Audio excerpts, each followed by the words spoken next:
Hey guys, some stupid sketch show guy here with another video, and this is definitely far from the traditional Collecta reveals, as most of these are prehistoric sea creatures.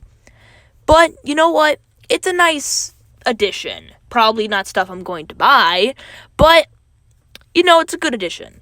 First, we got a Horseshoe Crab, which I know they live today, but they definitely did live during the time of the dinosaurs. And the way Collecta has made this figure is well done. They have definitely painted this figure really nicely, and I could imagine this figure inside one of those, petting aquariums you see Horseshoe Crabs in. Although normally Horseshoe Crabs are a bit darker, which might be a bit of a nitpick of mine, but at the same time, I don't know much about Horseshoe Crabs. There probably are lighter color variants. Either way, well done figure. I could imagine someone using this to recreate that Horseshoe Crab scene from Walking with Dinosaurs. Next, we got a Belemnite, which is basically just a fancy term for a prehistoric squid.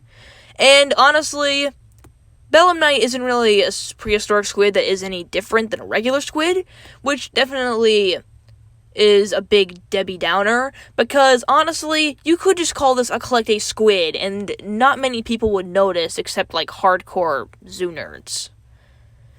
And, sure, the color scheme is kind of nice, with it being colored like a powdered donut. I'm not really a big fan of this figure. It's just another squid, and that's kind of what Belemnite was, so I'm not really surprised, and that's kind of one thing that certain prehistoric creatures have that is a bit of a problem, and why certain figures shouldn't be done as prehistoric, because figures like this, like a Belemnite, don't look that different from a regular squid, and there's not much that you can do to actually make it seem different. That's just my opinion.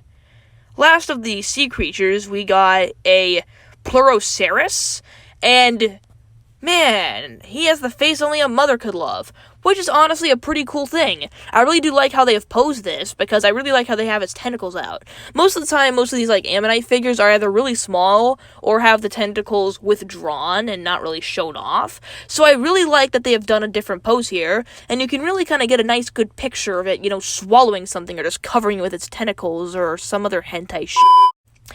Either way, it's pretty cool looking, and I really do like how they've done this. Normally, I wouldn't really be super excited for an ammonite-like figure, but I gotta admit, I do like how Collecta's done this, and while I probably won't pick it up, it's still a good figure. And now you might be wondering, Sketchy, where are the dinosaurs? Well, here's the only dinosaur they've done, and it's a little disappointing, but it's a hunting Mabu. Now, this is definitely not based off the deluxe version they did a few years ago, but more based off the standard version, made way far back.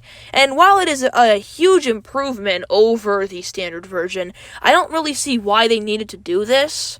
I mean, sure, it's a cool pose and all that, and while it is way bigger than the hunting Allosaurus, and has an alright color scheme, I kind of feel like the Collecta Mapusaurus from, I believe, 2017, it already did its job as a good Collecta Mapusaurus, so I don't see why they needed to do this.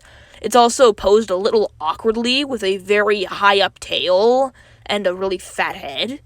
So, I feel like, honestly, even though it's a well-done figure, and it's better than the standard Mapusaurus, it's not as good as the deluxe Mapusaurus. It's somewhere down the middle, and I just don't think it was necessary.